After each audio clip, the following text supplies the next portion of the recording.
امام حسین امام حسین امام حسین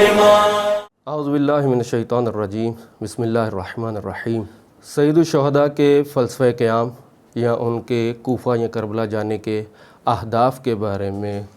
مختلف علماء نے مختلف آراء کو بیان کیا ہے، اور یہاں مختلف اسلام شناس اسکالرز نے بھی یہاں پہ مختلف نظریات پیش کیے ہیں، لیکن کوئی بھی تصویر اگر ہم دیکھتے ہیں تو اتنی واضح اور کلیئر نہیں ہے۔ میرے خیال میں سید الشہداء کے فلسفہ قیام کو سمجھنے کے لیے ہمارے پاس جو سب سے بہترین سند ہو سکتی ہے وہ خود سید الشہداء کا کلام ہو سکتا ہے۔ سید الشہداء نے جیسے ہی مدینہ سے نکلنے کا ارادہ کیا، وداع کے موقع پہ پیغمبر کے پاس وداع کرنے آئے، اپنی والدہ کے پاس وداع کرنے آئے، اس موقع پہ سید الشہداء نے مختلف گفتگو بھی کی ہے جس میں اپنے ہدف کی طرف رہنمائی کی ہے، یا وہ وصیت نامہ ہے، یا اس سارے راستے میں سید الشہداء جو مختلف مقامات پر خطبات دیتے رہے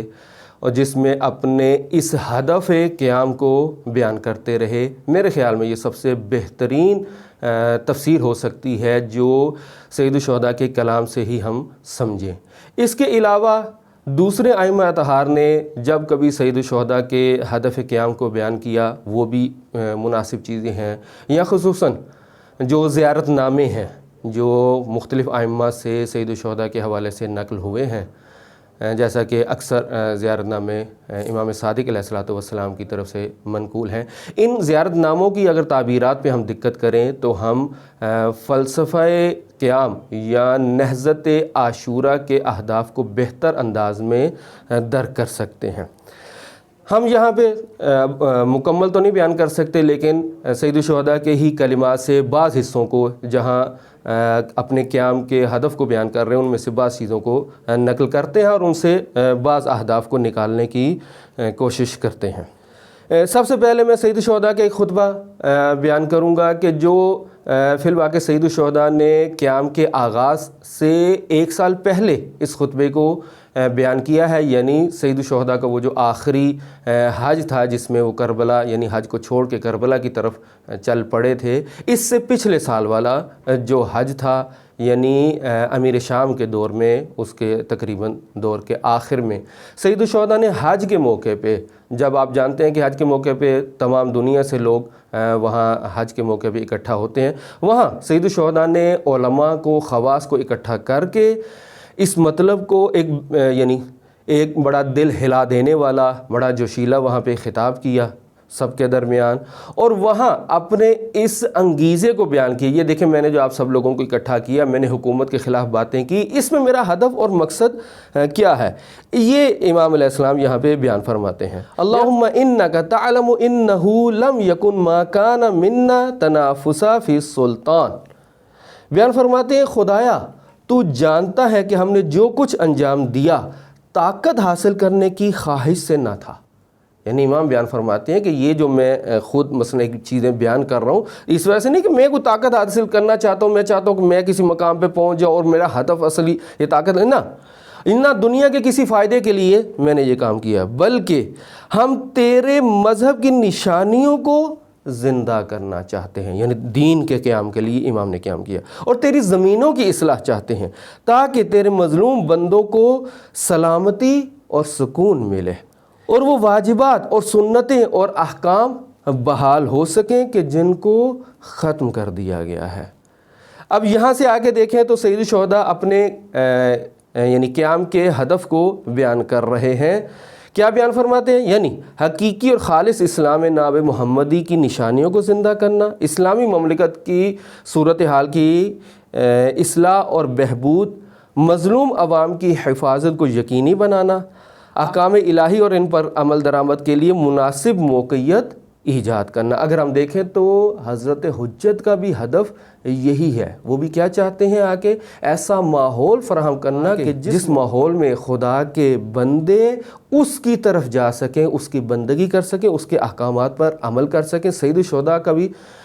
اس قیام سے ہدف یہی ہے۔ اس کے علاوہ بہترین سند امام کے قیام کو بیان کرنے کے لیے وہ امام کی وہ سند ہے، وہ وصیت نامہ ہے جو انہوں نے اپنے بھائی محمد حنفیہ کے نام لکھا، جس کو عام طور پہ بیان کیا جاتا ہے۔ اس میں بیان فرماتے ہیں وَإِنِّي لَمْ أَخْرُجْ أَشَرًا وَلَا بَطَرًا وَلَا مُفْسِدًا وَلَا ظَالِمًا وَإِنَّمَا خَرَجْتُ لِطَلَبِ الْإِصْلَاحِ فِي أُمَّةِ جَدِّي أريد أن آمر بالمعروف وأنهى عن المنکر وأسیر بسیرت جدی و ابی علی ابن ابی طالب۔ بیان فرماتے ہیں کہ میں خود خواہی یا سیر و تفریح کے لیے نہیں نکلا، یہ جو میں مدینہ سے، یہ جو میں مکہ سے نکل رہا ہوں، تو میرا ہدف یوں نہیں ہے کہ میں کوئی سیر کرنا چاہ رہا ہوں یا میں اپنے آپ کو مطرح کرنا چاہ رہا ہوں، اور نہ ہی میرے سفر کا ہدف فساد برپا کرنا ہے اور نہ ہی ظلم برپا کرنا ہے، بلکہ میرے سفر کا مقصد امر بالمعروف اور نہی عن المنکر ہے، اور میں چاہتا ہوں کہ اپنے سفر کے دوران امت کے مفاسد کی اصلاح کرو، امت کے اندر جو فساد آ چکا ہے، جو برائیاں اور خامی آ چکی ہیں، ان کی اصلاح کرنا چاہتا ہوں، اور میں چاہتا ہوں اپنے جد امجد رسول اللہ صلی اللہ علیہ وآلہ وسلم اور اپنے والد گرامی امیر المومنین کی سیرت پر چلوں۔ کیسے واضح انداز میں، چونکہ ممکن تھا کہ لوگ سید الشہداء کے ہدف کے بارے میں ایسے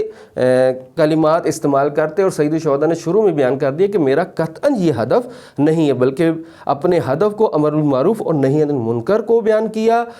سنت کو زندہ کرنا بیان کیا، اور جو فساد برپا ہے امت میں اس کی اصلاح کو بیان کیا۔ انہی چیزوں کو، اور مثلا زیارات پہ آپ اکثر دیکھتے ہوں گے کہ یہ جملہ اکثر زیارات میں ہے کہ اشہد انک قد اقمت الصلاۃ وآتیت الزکاۃ وامرت بالمعروف ونہیت عن المنکر، یعنی وہ جو سنت تھی وہ کیا تھی؟ نماز کو زندہ کرنا، نماز کو قائم کرنا، زکوٰۃ ادا کرنا، امر بالمعروف اور نہی عن المنکر کو دوبارہ اس مقام پہ بیان کیا جا رہا ہے۔ اس کے علاوہ سید الشہداء کی جو دیگر کلمات سے ہم ان کے اہداف کو سمجھ سکتے ہیں، وہ سید الشہداء کے وہ جملات ہیں جو انہوں نے اس خط میں لکھے، جو حضرت مسلم بن عقیل کو جب کوفہ کی طرف روانہ کر رہے تھے تو کوفیوں کے خطوط کے جواب میں جو خط لکھا، جو حضرت مسلم بن عقیل کے ہمراہ وہ والا خط گیا، اس میں سید الشہداء بیان فرماتے ہیں فَالْأَمْرِ مَالْإِمَامُ إِلَّا الْعَامِلُ بِالْكِتَابِ وَالْأَخْذُ بِالْقِسْطِ وَالدَّائِنُ بِالْحَقِّ وَالْحَابِسُ نَفْسَهُ عَلَى ذَاتِ اللَّهِ وَالسَّلَامِ۔ بیان فرماتے ہیں مجھے اپنی جان کی قسم، امام اور رہبر صرف وہی ہو سکتا ہے جو کتاب خدا کے مطابق عمل کرتا رہے اور انصاف کی پاسداری کرے اور دین حق کو قبول کرتا ہے اور اپنے آپ کو خدا کی راہ میں وقف کر دیتا ہے۔ یہاں دیکھیں تو سید الشہداء حاکم اسلامی کی خصوصیات کو بیان کر رہے ہیں۔ اس کا مطلب کیا ہوا کہ سید الشہداء اپنا ہدف حکومت کے قیام کو قرار دے رہے ہیں، ایسی حکومت کا قیام کہ جس کا حاکم، جس کے اندر یہ والی صفات پائی جاتی ہوں، اور وہ صفات کیا ہیں؟ وہ کتاب خدا کی بنیاد پر حکم کرنے والا ہو، معاشرے میں عدالت کو قائم کرنے والا ہو،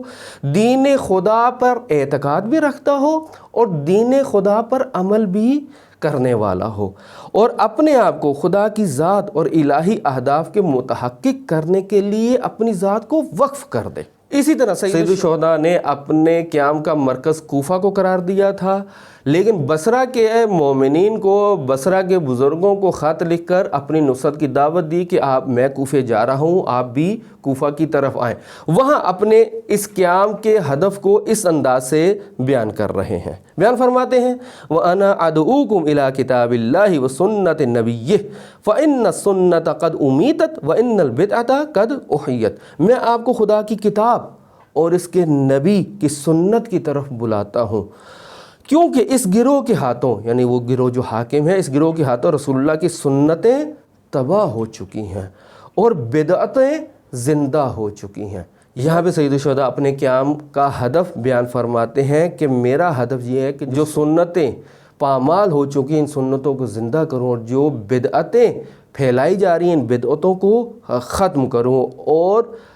کتاب خدا اور سنت رسول کی طرف لوگوں کو دعوت دوں۔ اس کے علاوہ ایک اور مقام پہ جو سید الشہداء اپنے اس قیام کے ہدف کو بیان کر رہے ہیں، وہ مقام ہے کہ جب منزل بیضا پر حور ابن یزید کے لشکر کے ساتھ ملاقات ہوتی ہے تو وہاں یہ خطبہ ارشاد فرماتے ہیں، بیان فرماتے ہیں ایھا الناس ان رسول اللہ قال من رأى سلطانا جائرا مستحلا لحرم اللہ ناقصا لعہد اللہ مخالفا لسنت رسول اللہ يعمل في عباد اللہ بالإثم والعدوان فلم يغیر علیہ بفعل ولا قول کان حقا علی اللہ ان يدخلہ مدخلہ۔ بڑا سخت مطلب ہے، یہ پیغمبر کے حوالے سے بیان فرماتے ہیں کہ پیغمبر نے یعنی سید الشہداء بیان فرما رہے ہیں کہ رسول اللہ نے بیان فرمایا تھا کہ جو بھی دیکھے ایک سلطان ظالم کو، ایک حاکم یعنی ظالم حاکم کو دیکھے کہ وہ حرام خدا کو حلال کر رہا ہے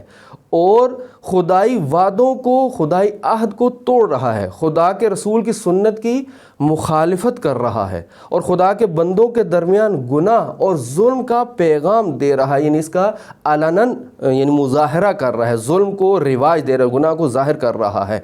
کوئی شخص اس کو دیکھے اور اپنے قول یا فعل سے اس کی مخالفت نہ کرے اور اس کے مقابلے پہ کھڑا نہ ہو یعنی قیام نہ کرے، تو بیان فرماتے ہیں کہ خدا کے لیے سزاوار ہے کہ اس شخص کو اس ظالم حاکم کی جگہ پہ عذاب میں ڈال دے، یعنی وہی عذاب جو اس ظالم حاکم کے لیے تھا خدا کے لیے سزاوار ہے کہ اس شخص کو اس ظالم حاکم کی جگہ پہ عذاب الہی میں مبتلا کرے۔ اور اسی خطبے میں آگے چل کے ان حکمرانوں کے مفاسد کو اور ان کی خامیوں کو بیان کرتے ہیں، بیان فرماتے ہیں الا وَإِنَّ هَؤُلَاءِ قَدْ لَزِمُوا طَاعَةَ الشَّيْطَانِ، اس گروہ نے شیطان کی پیروی کو اپنے لیے لازم کر لیا ہے، یعنی یہ لوگ شیطان کی پیروی کر رہے ہیں۔ وَتَرَكُوا طَاعَةَ الرَّحْمَنِ، اور پروردگار کی اطاعت کو انہوں نے ترک کر دیا ہے۔ وَأَظْهَرُوا الْفَسَادَ وَأَطَّلُوا الْحُدُودَ وَاسْتَأْثَرُوا بِالْفَيْءِ، اور انہوں نے کیا کیا ہے، حدود الہی کو معطل کر دیا ہے اور بیت المال کو اپنے ساتھ مختص کر دیا ہے۔ وَأَحَلُّوا حَرَامَ اللَّهِ وَحَرَّمُوا حَلَالَ اللَّهِ وَأَنَا أَحَقُّ مَنْ غَيَّرَ۔ بیان فرماتے ہیں یہ جو حکمران طبقہ ہے یہ شیطان کی اطاعت میں چلا گیا ہے، اس نے رحمان کی اطاعت کو ترک کر دیا ہے، اس نے فساد کو ظاہر کر دیا ہے، حدود الہی کو معطل کر دیا ہے، بیت المال کو اپنے ساتھ مختص کر لیا ہے اور حلال خدا کو حرام کر دیا ہے اور حرام خدا کو حلال کر دیا ہے۔ اس موقع پہ ان کے مقابلے میں قیام کرنا ضروری ہے، جیسے کہ ابھی بیان کیا۔ ابھی یہ بیان فرماتے ہیں کہ اس کو ان حالات کو بدلنے کے لیے سب کی ذمہ داری ہے، لیکن سب سے زیادہ میں اس چیز کا مستحق ہوں کہ میں اس حالت کو بدلنے کے لیے اقدام کروں۔ اگر اسی سے کو مشاہدہ کریں تو جو نتائج نکلتے ہیں، جو نتیجہ نکلتا ہے کہ سید الشہداء کے قیام کا ہدف کیا ہے، وہ یہ ہے کہ سید الشہداء بنو امیہ کے حکمرانوں بالخصوص یزید کے جو دین مخالف اقدامات ہیں ان کے خلاف اصل میں وہ قیام کرنا چاہ رہے تھے۔ وہ دین مخالف اقدامات کیا تھے؟ وہ یہ اقدامات تھے شیطان کی اطاعت اور فرما برداری اور اطاعت خدا کو ترک کر دینا، زمین پر کھل کر فساد کرنا، احکام و حدود الہی کو ترک کر دینا، بیت المال کو اپنے لیے مختص کر دینا، حرام خدا کو حلال اور حلال خدا کو حرام کر دینا، اور ایسے موقع پہ جہاد واجب ہو جاتا ہے۔ یہ وہ ہدف تھا جس کی وجہ سے سید الشہداء نے قیام کیا۔ اور خود سید الشہداء کے اہداف کے حوالے سے اسی کے ذیل میں امام صادق علیہ السلام ایک زیارت نامے میں بیان فرماتے ہیں السلام علیکہ یا من رضاہ من رضا الرحمن وسخطہ من سخط الرحمن، السلام علیکہ یا امین اللہ وحجتہ وباب اللہ والدلیل علی اللہ والدعی الی اللہ، اشہد انک قد حللت حلال اللہ وحرمت حرام اللہ۔ بیان فرماتے ہیں، یعنی اب وہ بیان کیا کہ سید الشہداء کے جو مقابلے میں جو حکمران تھے وہ کیسے تھے، امام صادق بیان فرما دیں کہ خود سید الشہداء کیسے تھے۔ بیان فرماتے ہیں کہ آپ پر سلام ہو، اے خدا کی رضا سے راضی اور خدا کی ناراضگی میں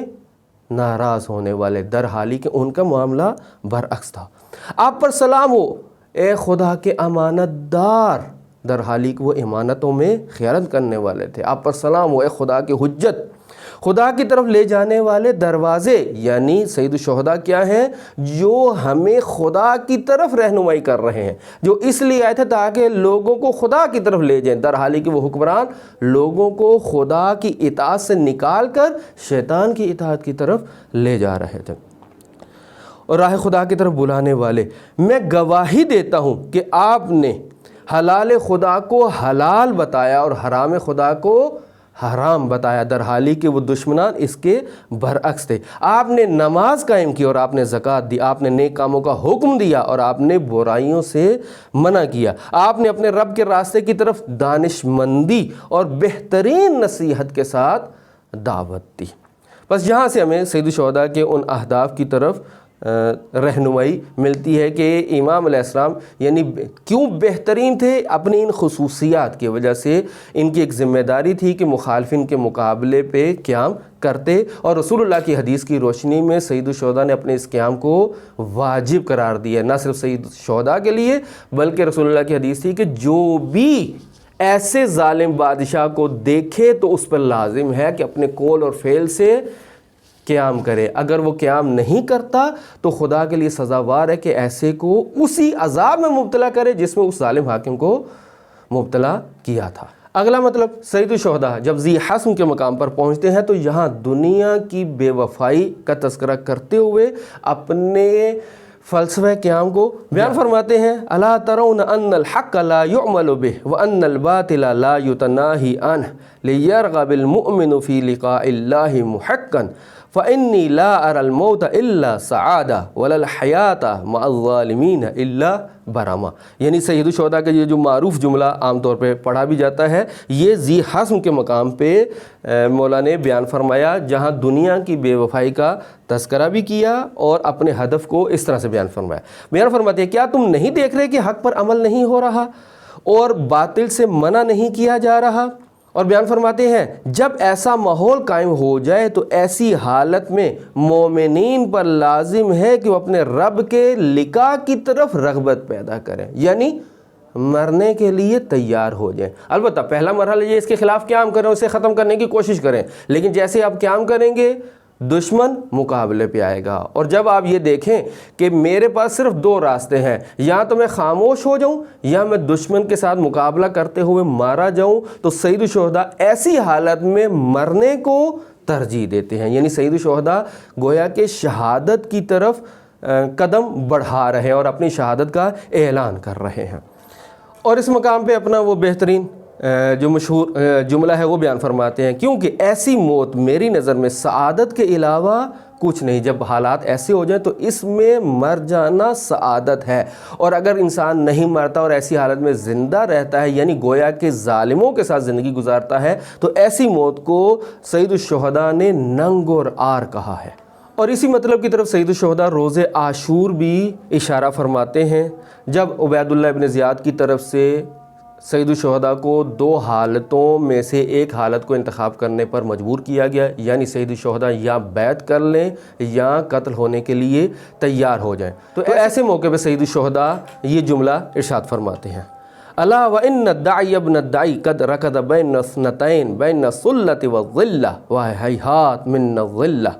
بیان فرماتے ہیں، اس کمینے کے کمینے بیٹے نے مجھے دو کاموں کے درمیان مخیر کر دیا ہے، موت اور ذلت کی زندگی کے درمیان، وَهَيْهَاتْ مِنَ الظِّلَّةِ، اور ذلت ہم سے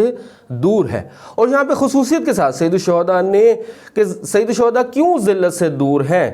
اس کی وجہ بھی سید الشہداء یہاں پہ بیان فرماتے ہیں خدا اور اس کا رسول اور مومنین ہمیں اس ذلت سے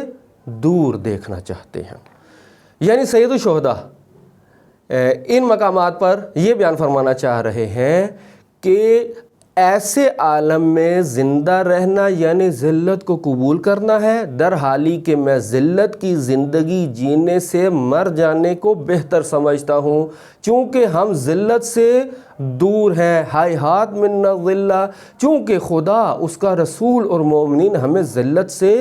دور دیکھنا چاہتے ہیں۔ پس سید الشہداء کے قیام کا ایک اہم ہدف یہ ہے کہ ذلت کی زندگی سے بچنا اور عزت کی موت کو قبول کرنا ہے۔ اس کے علاوہ ذو حسم کے مقام پہ جہاں ہور کے لشکر سے سامنا ہوتا ہے تو اس کے لشکر کو خطبہ دیتے ہوئے اپنے قیام کے ہدف کو اس طرح سے بیان فرما رہے ہیں، ایھا الناس انکم ان تتقوا اللہ وتعرفوا الحق لأہلہ یکن ارضی للہ عنکم ونحن اہل بیت محمد اولا بولایت ھذا الامر علیکم من ہؤلاء المدعین ما لیس لہم۔ بیان فرماتے ہیں، اے لوگو تم تقوی الہی اختیار کرو، یعنی اس حر کے لشکر کو خطاب کرتے ہوئے کہتے ہیں کہ اے لوگو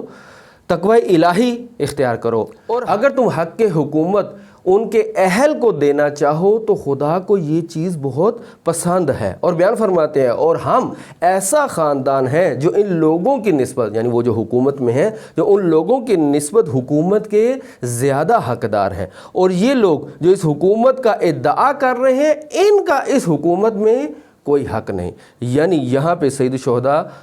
بڑے واضح انداز میں تشکیل حکومت کو اور معاشرے کی باغ دوڑ کو سنبھالنا اپنے اہداف میں سے قرار دے رہے ہیں۔ اور اسی والے سے آخری مورد جس کو میں آج عرض کرنا چاہ رہا ہوں وہ ہے امام صادق علیہ السلام کی زیارت اربعین کا ایک جملہ، جس میں سید الشہداء کی شہادت کے ہدف کو بیان کرتے ہوئے فرماتے ہیں وَبَدَلَ مُحْجَتَهُ فِيكَ لِيَسْتَنْقِذَكَ عِبَادَكَ مِنَ الْجَهَالَةِ وَحَيْرَةِ الضَّلَالَةِ۔ اے خدا، حسین نے اپنی جان تیری راہ میں قربان کی، کیوں؟ تاکہ تیرے بندوں کو جہالت، گمراہی اور سرگردانی سے نجات دلا سکے۔ یعنی یہاں پہ کیا بیان فرمایا؟ لوگ گمراہی میں ہیں، لوگ جہالت میں، انہیں دین کا علم نہیں، دینی جو ان کی ذمہ داری بنتی ہیں ان کو نہیں جانتے۔